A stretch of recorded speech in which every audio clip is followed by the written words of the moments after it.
The social contributions of Sufis in Sudan, Part 4. Sufism in Sudan, a profound influence reflected in names.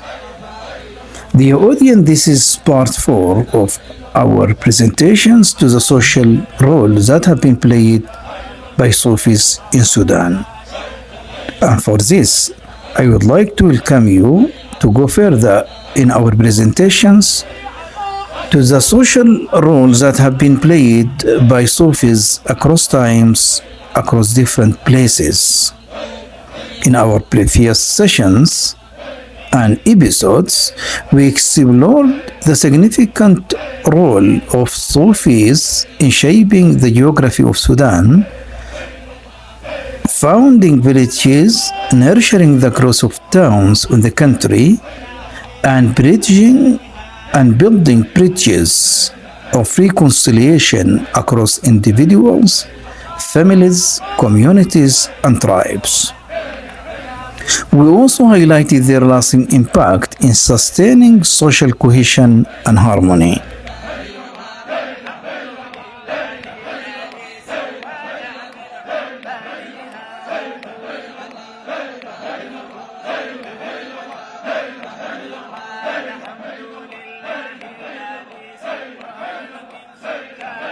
However, we continue further, introducing more influence and impact of Tasawwuf in Sudan.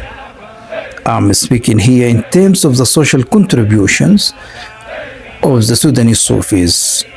So in this episode, we turn our attention to another fascinating and often overlooked dimension of this influence: the powerful presence of Sufism in Sudanese names. So just our focus this time will go on to highlight the strong presence of Sufism in Sudanese names. And in this concern, we take Sufism as part of Sudan's social fabric. When we speak of Sudan, we cannot escape the overwhelming presence of Sufism. It is not just a spiritual current, nor merely a religious order. It has become woven into the very fabric of life, coloring Sudan's identity in unique ways, from the gatherings that echo with devotional praise to Quranic schools vibrant with recitation, to Sufi lodges filled with disciples. Sufism penetrates everything, even the smallest details of daily life and daily living.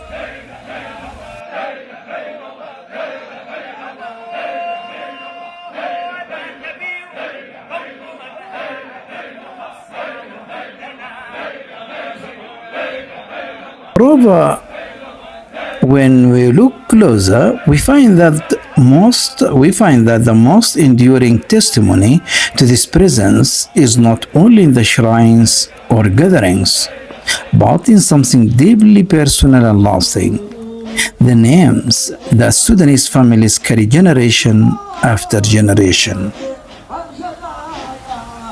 So just I would like to see names as spiritual legacy. In Sudan, names are not chosen randomly. They are vessels of meaning, carriers of heritage, and symbols of belonging. When a father names his son after a Sufi sheikh, he is not merely giving him a title, he is gifting him a legacy, clothing him in spiritual inheritance, and linking him to a man of God whose life was a beacon of blessing.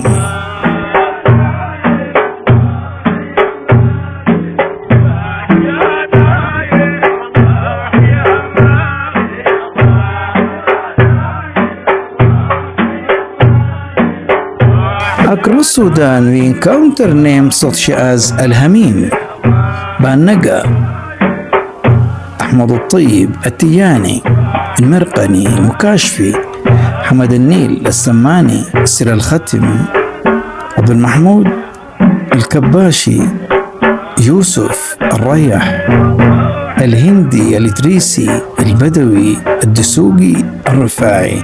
So as you listen, the audience, this is the most widespread names among Sudanese. And as we try to focus in this episode, the audience, we try, as you follow, we try to present the social contributions and at the same time the impact and the influence of Sufism in Sudan, in the Sudanese society. And as you listen, such name indicate the impact of Tasawwuf in naming the newborn, and at the same time indicate the social contributions of Sufis across different times and across different places. And such name, by the way, as we are going to see, each one stands as a symbol in a particular place, in a particular geographical location in the country. So each one of these names tells a story. Each one maps onto a lodge, a saintly act, or a spiritual memory. Together, they form a living atlas of Sudan's Sufi orders and the saints who shaped them.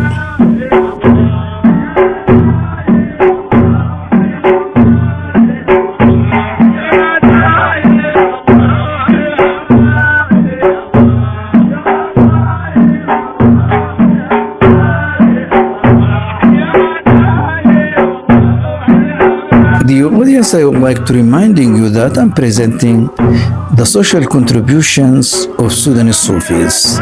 So just here we have the Senate's Awliya alive in collective memory. But the list does not stop here. So as you follow and you listen, the audience, just I mentioned some of the outspread of names in terms of fame and reputation across the country. So the list that just I recited or read is not stopped there. It extends to names like Al-Jaili, Al-Bakri, Nudaim, Sid Ahmed, Muhammad Al-Amin, Muhammad Usman, Muhammad Toum, Al-Qurashi, so on and so forth. So the list go on. And by the way, uttering each name, then the listener recall those familiar with the Sudanese society. Whenever I pronounce one of such name, then what is cross the mind of the listener is that this is a Senate that's located in the area so and so. So each of these names resonates with history. They remind us of figures like Shah Abdul Qadir al-Jilani, and by the way, the name al-Jaili is so widespread name among Sudanese in all Sufi orders.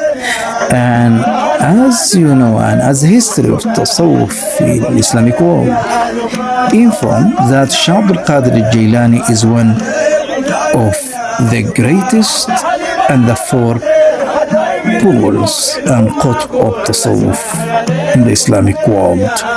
So families like Al-Bakri, on the other side, furthermore indicates that such a name belongs to our master Abu Bakr as-Siddiq, and for this we find this name is widespread also among Sudanese, particularly among Sufis.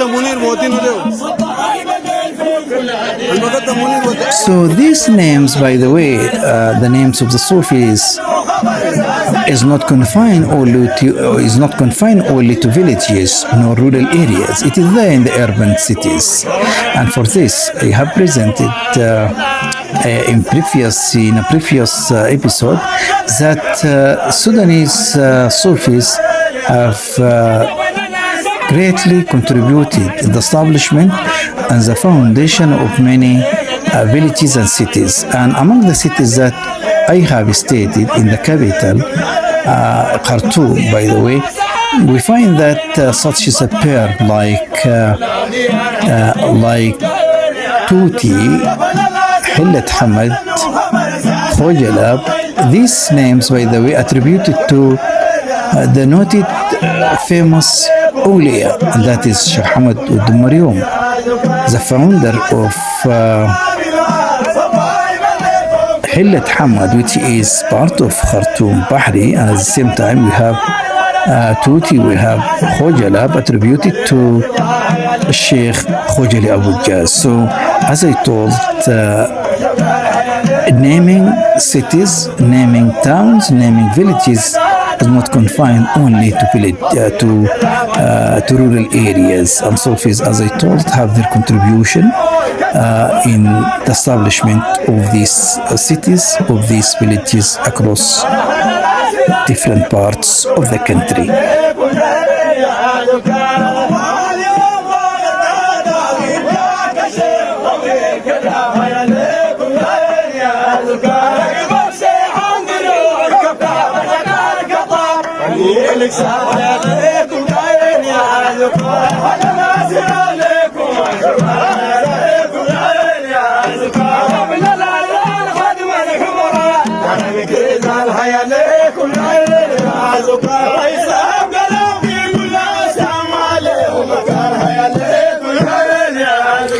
Finally, as we close this episode, the audience, let us pause to reflect. In Sudan, a name is more than a name. It is a blessing, a history, and an inheritance among Sufis. It is the whisper of a sheikh, the fragrance of a lodge, the memory of a senate. And so, when we walk through Sudanese villages or even towns, or sit in their social gatherings, we realize that Sufism is not only present in books, nor poetry, nor dhikr, but inscribed into the very identity, into the heart of the Sudanese, carried on their tongues and passed on to their children. And as you listen, the audience, this is just part of the strongest impact, the strongest influence of Sudanese in the society. And as you listen, just we handle the Sufi contributions, impact and influence in Sudanese society through naming their children. And by the way, this indicates that such great names, Al-Khatim, Tijani, Sammani, Ahmad Tayyib, Al-Rayyah, Abu Agla, all of these indicate the strongest presence of Sudanese Tasawwuf in the country, and at the same time inform that this heritage, this legacy is so ancient, is so deep, and so strong, and have a strong belief among Sudanese. By this, dear audience, I came to the end of the episode. Till seeing you in another episode. Assalamu alaikum wa rahmatullah.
Lord,